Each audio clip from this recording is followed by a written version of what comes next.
The thing that actually makes an e-bike hard to take home is like when you go to the dealership, you can roll in and be like, I'd like the $50,000 BMW. Yeah. You're not paying $50,000. Correct. You're getting a monthly payment. And so people, what they're calibrating towards is that monthly payment. Yeah.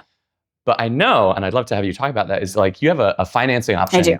that I think really helps bridge that chasm. Can you talk a little bit about that and the financial challenge? For this exact reason, because I really think of my bikes as comparing to cars. I think of them as like a car alternative versus like a bike alternative. So you can walk into Working Bikes or your local bike shop and roll a bike home off the floor that costs a lot less than the e-bikes that I might have here.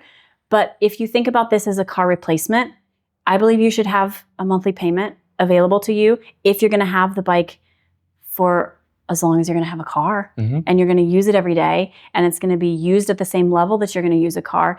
The purchase should feel like what it feels like to buy a car, except like way more fun. Yes. And better. Yeah. And better. And you're taking home a bike that just immediately sparks joy for you. So yeah, I have financing. That was one of the biggest priorities for me when I took over at the shop here, was to get financing in, and I did it within the first year. And I'm really, really happy to say it makes these bikes accessible to more people, which matters a lot to me. Okay, and one thing that you mentioned is that these are bikes that are meant for long-term ownership. Because I think one thing I hear a lot when I talk about any type of electric vehicle, whether it's a car or a bike, is batteries. Because people hear a battery and like, well, my iPhone lasts 2 years. Right.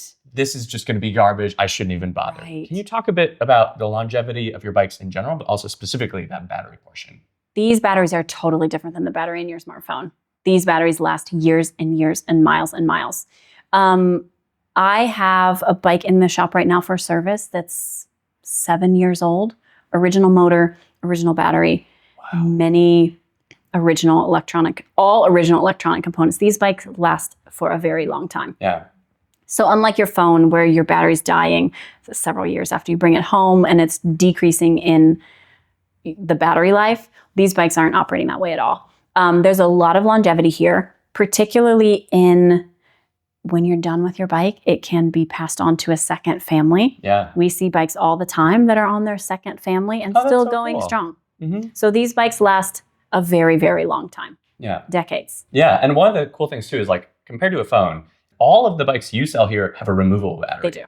So like something happens, you can just swap it out, and it's pricey, but not, bike pricey. It's like, want to learn more about how e-bikes can fit into your life? Check out the full video on our YouTube page.